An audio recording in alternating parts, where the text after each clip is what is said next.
はい、皆さんこんにちは、マッコリです。シティーズスカイライン実況、今回の方も続きの方をやっていきたいと思います。はい、ということで、前回はね、石油特区の方を作っていきました。で、人口がね今ちょうど6万人を超えたぐらいなんですけれども、人口がやっぱ増えることによって問題がねこの年もたくさん出てきてしまいました。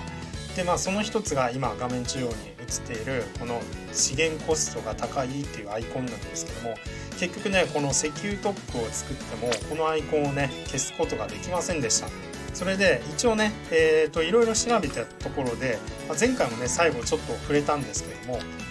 この経済タブのところでこの商業のね、事業所別にいろいろ設定できるんですけども、ここのプラスチックをちょっとね下げてみました。であと車両のところもね、この税金の課税のところをね 2% まで下げてみています。でこれでまたちょっと時間を置いてね、様子見ようと思いますので、これで消えたらいいんですけどね。でも消えない可能性もあるので、その時はもうどうしましょうかねこの放置になるんでしょうか。はい、ちょっと困ってるんですけども、はい、とりあえずこれでやってみようと思います。はい、で今回は、いよいよねこの年に鉄道の方を通していきたいと思います。今までね、地下鉄しか、公共交通機関ね、この都市内部では使ってなかったんですけども、人口もね6万人を突破したということで、そろそろ鉄道もね通してもいいかなということで、はい、今回は鉄道駅の方を作っていきたいと思います。で作る、場所はですねこちらになります。はい、ここに、ちょっとした、大きなスペースがあるので、ここをね、鉄道駅や、ロータリーで作ったりね。ただ難しいのが、今鉄道駅を一つだけね、この大学エリアのところに、設置しているんですけども、どうやってここまでね線路を引っ張ってこようか問題っていうのが今ちょっとね、自分の中で頭を悩ませています。で、もしかしたらこの辺りにある商業区画とかあるんですけども、この辺を一旦整理してから引いてこないと難しいかなという感じなので、結構ね大規模な改修ももしかしたら必要になってくるかもしれないですね。はい、ということで、今回は鉄道駅の方整備、頑張ってやっていきたいと思いますので、動画の方よろしくお願いいたします。はい、それでは開発の方早速やっていきましょう。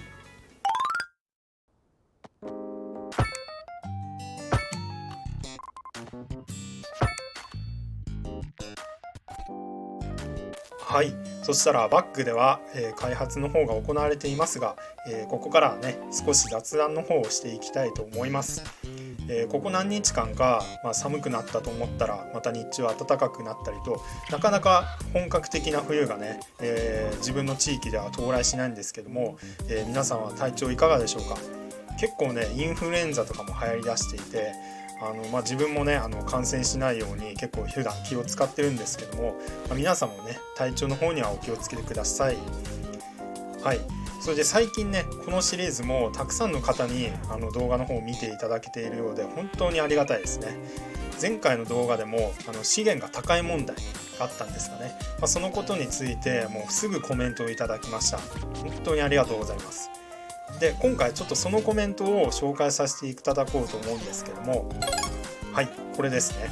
石油特区をね作ったり、あと課税を減らすことで解決できるんかなと思っていたんですけども、プラスチックに関連する、工場の方が増えれば解決するんじゃないかっていう助言を、今回いただきました。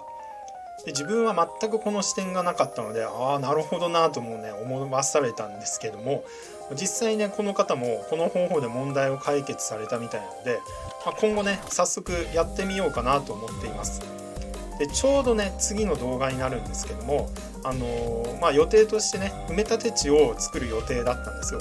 なので、次の動画で、産業区画の方を作ってみようかなと思います。でただ一つね問題があって、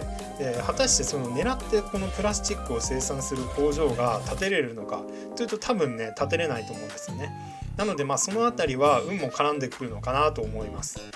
で下手したらまた厳選作業とかね、そういうこともやっていかないといけないかもしれないんですけども、自分は自称厳選職人なのでもう全然厳選するのには抵抗がないんですけども、はい、もしかしたらね今回税率を下げているので、もしかしたらその特定の工場が税率を下げていることで立ちやすくなっているとかってあったりもするかもしれないので、そのあたりもね、次回の動画の方で試してみようかなと思っています。はい、ということで、少しね話の方が長くなってしまいましたが、この辺りでね、雑談の方を終わりたいと思います。はい、そしたら、動画の方もう少し作業が続きますが、引き続きお付き合いください。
はい、ということで、駅の方が完成しました。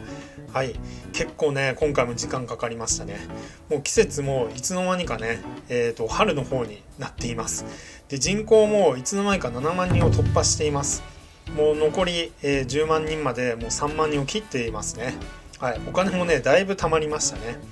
ということで、今回のねどういう感じで作ったのかちょっとだけね紹介をしたいと思います。まず駅舎の方なんですけども、通常のね鉄道駅ってこれしか、今のところはねないので、ちょっと工夫点としましては、後ろの方にこうやってグランドホテルをねユニーク施設のグランドホテルを置くことで、ちょっとね遠くから見た時に大きな駅舎に見えるような形でね今回、グランドホテルを設置しました。なんかこうだいたい駅前って大きなねホテルが最近よく立ち並んでるので、それでもそれによってねちょっとこう日本でも地方都市でよく見かけるような、大きな中心駅のような感じで今回見えるんかなと思って作ってみました。近くにね水源があったので、そこが水を引っ張ってきて、ちょっとね池の方を作ってみました。で、周りは装飾をね一応しています。で、こっちの方を見てみると、公園なんかも置いたりしてるんですが、一応ねここお堀のような感じで、水路を通してみました。で、なんかこう見てみるとちょっとこう道頓堀川みたいな感じで、はい、なんかちょっとしたこう川みたいな感じでね、はい、見えるんじゃないかなと思います。で、緑の方も残しつつ、周りは、やっぱり中心部ということで、高層ビル、オフィス区画や、高密度のね商業区画なんかも設置してみました。で、全体を見るとこういう形なんですけど、まだね空白結構あるんですけどね、はい、もうちょっとね、開発が進むとこの辺りの空白も埋まってきて、さらにね見栄えが良くなるんじゃないかなと思います。はい、ということでね今回は、この都市の中心駅の方を開発していきました。はい、また何か、いろいろお気づきの点がありましたら、コメント欄にねコメントいただけると幸いです。はい、それでは今回はこの辺りで動画の方を失礼いたします。マッコリでした。